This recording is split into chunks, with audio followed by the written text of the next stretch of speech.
शैलजा जी ने क्या कहा कि इसमें खून जो है ये कांग्रेस का था, है और रहेगा। मैं अमित शाह जी से कहूँगा कुछ कम झूठ बोलो। राज्यसभा में जिनकी आवाज सत्ता पक्ष को चुप करा देती है वो राज्यसभा सदन के उपनेता प्रमोद तिवारी जी हमारे साथ है। स्वागत है सर आपका। धन्यवाद, बहुत बहुत धन्यवाद। हरियाणा कांग्रेस, जैसा कि आपने पीसी में भी बताया कि इस बार कांग्रेस के साथ साथ यहाँ की जनता चुनाव लड़ रही है, लेकिन कांग्रेस के लिए हरियाणा में सबसे बड़ा चैलेंज क्या है आज के डेट में? चैलेंज यही है कि जो मॉरल है, जो हवा है, ये चुनाव के दिन तक आंधी में तब्दील हो जाए। ये हमारा सबसे बड़ी चुनौती है। हम ज़्यादा से ज़्यादा लोगों को निकाल कर उनको मतदान केंद्र तक पहुँचाएँ और हरियाणा का एक रिकॉर्ड बनाएं सबसे ज़्यादा सीटों से जीतने का। यही हमारा लक्ष्य, यही हमारा प्रयास है। लेकिन इस आंधी में जो गाड़ी का गियर लगता है उसमें तमाम, चाहे वो आपके पार्टी के कई सीनियर लीडर्स हैं जो तटस्थ की भूमिका निभा रहे हैं, वो खुलकर नहीं आ रहे हैं। क्या इनको मैनेज करने के लिए पार्टी हाईकमान या आप जैसे बड़े नेता वर्क नहीं कर रहे हैं? देखिए, मैं एक चीज़ बताऊँ, भारतीय जनता पार्टी ने पिछले 3-4 दिन से मनोहर लाल जी ने तो दावत भी दे दी थी शैलजा जी को कि आ जाओ भाजपा में, सब जगह, हाँ सब जगह भेगा। शैलजा जी ने क्या कहा कि इसमें खून जो है ये कांग्रेस का था, है और रहेगा। पर अनिल विज जी से कोई नहीं पूछता, क्यों कहते मैं सबसे सीनियर मोस्ट हूँ, अपेक्षा हो रही। राव साहब से कोई बात नहीं करता। तो जो कुछ है मतभेद वो भाजपा में है, कांग्रेस में नहीं। और एक चीज़ बता दूं, राजनीति का सीधा सा सिद्धांत है, जो जहाज डूबने लगता है ना उससे लोग कूद के भागते हैं, और भाजपा एक डूबता जहाज, उससे लोग कूद के भाग रहे हैं।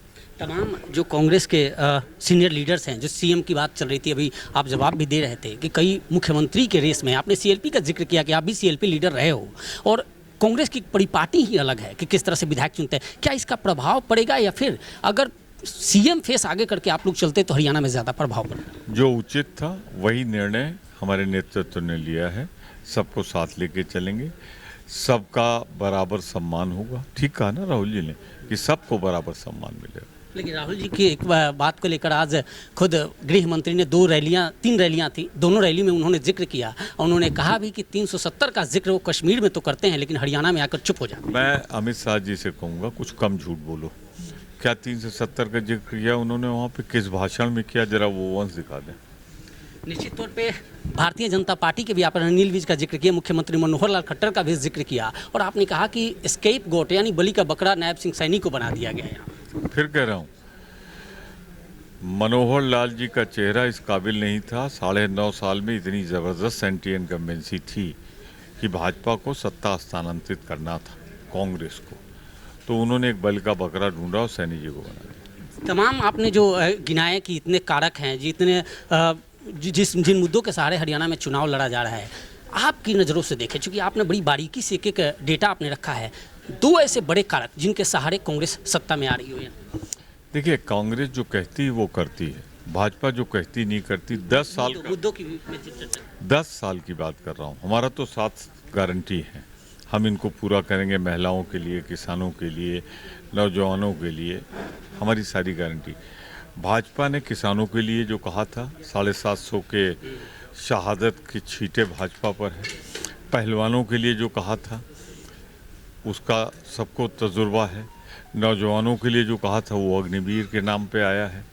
जिस हरियाणा ने देश को सर्वाधिक वीर जवान दिए, वहाँ पे अग्निवीर ले आए हैं। तो विरोध तो हर स्तर पर। यहाँ के पहलवान जो पदक लाते हैं उनको आपने सड़कों पे घसीटा, पुलिस ने बर्बरता से लाठीचार्ज किया।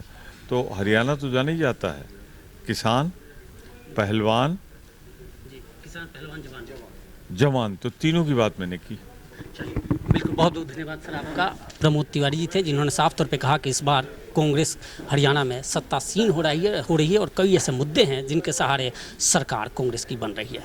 वीडियो जर्नलिस्ट अभिषेक के साथ सुशील सिंह, पकड़ू.com, गुरुग्राम।